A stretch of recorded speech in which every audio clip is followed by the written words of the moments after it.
భీమవరంకు డిస్కౌంట్ల పండుగ తెచ్చింది కేకే స్టోర్స్. ధరల్లో చౌక చౌక. కేకే స్టోర్స్, పీపీ రోడ్, భీమవరం. మొన్నటికి మొన్న బంగ్లాదేశ్లో హిందువుల మీద దాడులు జరుగుతూ ఉన్నారు, విగ్రహాలు కాల్చేస్తూ ఉన్నారు, దుర్గాదేవి ఆలయాలు కాల్చేస్తూ ఉన్నారు. నేను మాట్లాడుతున్నప్పుడు మనకెందుకు సార్ అంటారు, అక్కడి నుంచి శరణార్థులు వచ్చేస్తారు, అప్పుడు ఇక్కడికే వస్తారు. మొత్తం దేశం మొత్తం అప్పుడు మన స్థానికులకు ఉద్యోగాలు పోతాయి, అప్పుడు మీకు ఓకేనా అన్న. ఆ దేశం బాగుంటేనే మనం ఇక్కడ ఉద్యోగాలు మన వాళ్ళకి ఇవ్వగలం. రెండు రాష్ట్రాల మధ్య కూడా తెలంగాణ కానీ ఆంధ్ర కానీ ఇక్కడి నుంచి మీరు వచ్చేస్తే మా ఉద్యోగాలు పోతున్నాయనే కదా సెపరేట్ స్టేట్ అయింది. అలాంటిది ఎక్కడి నుంచో శరణార్థులు వాళ్ళ యుద్ధ పరిస్థితులు వాళ్ళ వాతావరణ పరిస్థితులు బాగలేక మనకు వచ్చేస్తే అది మనకు అదనపు భారం, అది దేశానికి కూడా. అంతేగాని దీంట్లో మన వివక్ష ఏమి ఉండదు. It's a practicality. Why this country can't afford too much of migration. Already ఇన్ని కోట్ల మంది జనాభా, వీళ్ళకి ఉద్యోగ అవకాశాలు, వీళ్ళకి ఉపాధి అవకాశాలు, వీళ్ళకి విద్యా అవకాశాలు, వీళ్ళకి గృహ అవసరాలు ఇవ్వడమే కష్టం, తప్పన పడాలి. అలాంటిది ఇంకా అదనంగా ఎక్కడి నుంచో వచ్చేసి వేరే దేశాల నుంచి ఎక్కడ తీసుకుంటాం? అది ప్రపంచం అంతా ఇదే సమస్య ఉంది.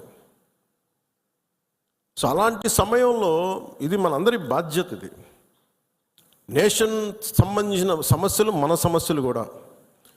మనం ఎక్కడో కావల్లో కూర్చున్నాం, లేదంటే నెల్లూరులో కూర్చున్నాం, సూలూరుపేటలో కూర్చున్నాం, బిట్రగుంటలో కూర్చున్నాం, లేదంటే ఎక్కడ కూర్చొని మారుమూల గోదావరి జిల్లాలో కూర్చొని కుదరదు.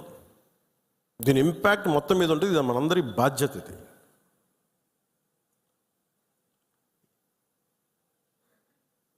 ఈ రోజున మనకి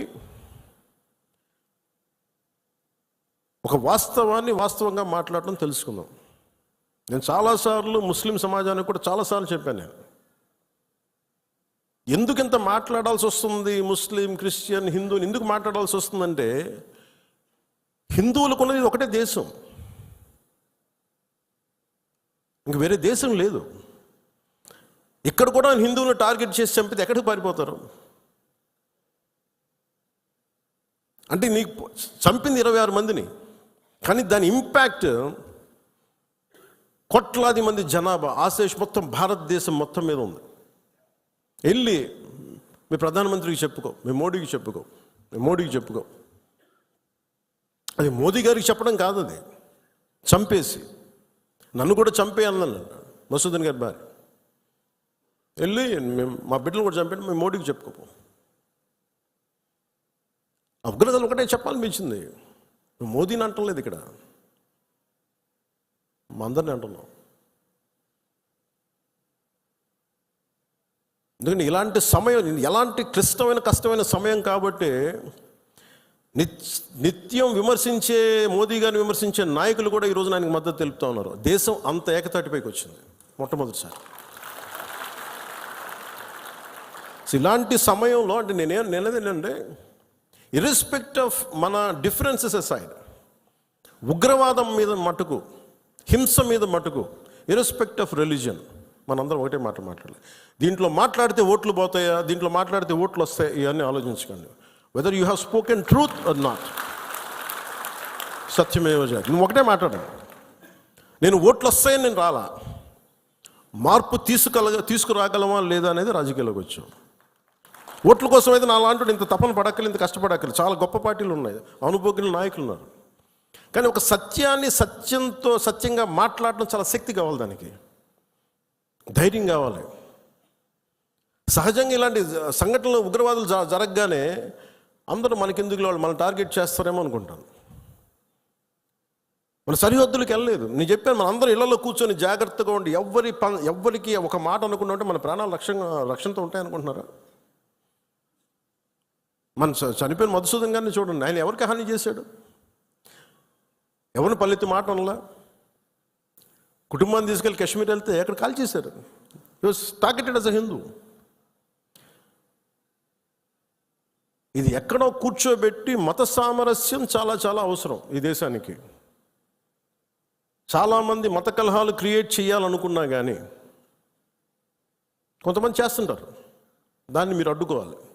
మీ కళ్ళ ముందు ఒక సంఘటన జరుగుతున్నప్పుడు మీరు అడ్డుకోండి. అది ఎవరైనా సరే, ఒక హిందూ కావచ్చు, ముస్లిం కావచ్చు, ఏమది తప్పంటే తప్పని చెప్పండి. మీరు ఆ ధైర్యం కావాలి మీ అందరికీ. ఎందుకంటే ఆ ధైర్యం లేనప్పుడు అప్పుడు మన పొలిటికల్ పార్టీగా మనం ఉండడం అనవసరం, ఒక పొలిటికల్ పార్టీ మెంబర్గా ఉండటం కూడా అనవసరం. హార్ష్గా చెప్పమని చెప్పట్లే, గట్టిగా తీవ్రంగా చెప్పమని చెప్పట్లే, కానీ ఇబ్బందిగా ఉంది నువ్వు చేసే పని చెప్పాలి. కష్టం తెలియాలి కదా. ఇది మటుకు మనం నిర్ణయించుకోకపోతే మీరు అందరూ అసలు ఓటు వెయ్యని ఏముంటుందని, అసలు నాయకుడు కానోడు కూడా, ఇంట్లో సోఫాలో కూర్చొని కదలని వాడు కూడా, సార్ ఇది సెక్యులరిజం కాదు సార్, ఇలా మాట్లాడకూడదు అంటే ఏంటి అంటే ముస్లిం కాని వాళ్ళు చచ్చిపోతేనే మాట్లాడాలి సెక్యులరిజం అంటే? హిందువులకు జరిగితే మాట్లాడకూడదా? That can be defined as secularism. ఇది సమస్య మన దేశంలో. అందుకని ఇలాంటి ఈరోజు నాయకులందరికీ, మన జన సైనికులందరికీ కూడా, అందరికీ కూడా నాకు ఒక విన్నపం ఏంటంటే, సెక్యులరిజం అనే పదానికి మీరు ఈ పడికట్టు డెఫినేషన్ మీరు తీసుకోకండి. ఇది మటుకు మీరు చాలా చాలా స్పష్టంగా తీసుకోవాలి. నేను చాలాసార్లు చెప్పాను, ముస్లిం సమాజంలో చాలామంది వచ్చి అడిగినప్పుడు, మీకు ఏదైనా ఇబ్బంది వస్తే మొట్టమొదటి గొంతెత్తేది నేను, మీకు గుర్తుపెట్టుకోండి.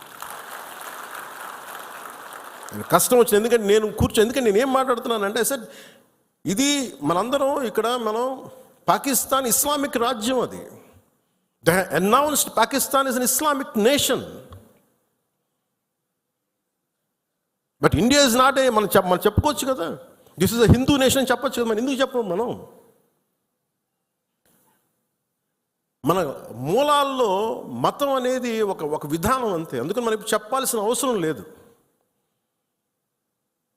అంటే ఈ సందర్భంగా ఇది ఏ భాషలో తర్జుమా చేసుకుంటారో తెలియదు, ఇది కశ్మీర్ దాకా వెళ్తుందో ఇంకొకటికి వెళ్తారో తెలియదు, కానీ ఒకటే ఉగ్రవాదులకి ఒకటే సందేశం, ఇది వరకు లాంటి భారతదేశం కాదు, ఇది కొత్త భారతదేశం. అది ఎందుకంటే మేము చాలాసార్లు విసిగిపోయి ఉన్నాం.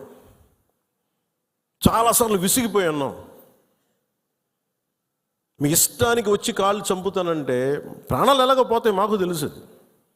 As well as will fight and let our life go. దాన్ని సిద్ధపడే వచ్చాం రాజకీయాల్లోకి. ఉట్టిన ఎందుకు వస్తాం? పదవులుగా? పదవులు లేకపోతే మనకి ఏమొస్తుంది? ఇంకా బాగుంటుంది పదవులు లేకపోతే, స్ట్రెస్ ఉండదు. అందుకని పదవులు ఆశించేది ఎవరైనా సరే ఇది బాధ్యత. ఇది మనందరం బలంగా మాట్లాడాలి. సుమన్ టీవీలో మీ పర్సనల్ అండ్ బిజినెస్ ప్రమోషన్స్ కోసం కింది నెంబర్కి కాంటాక్ట్ చేయండి.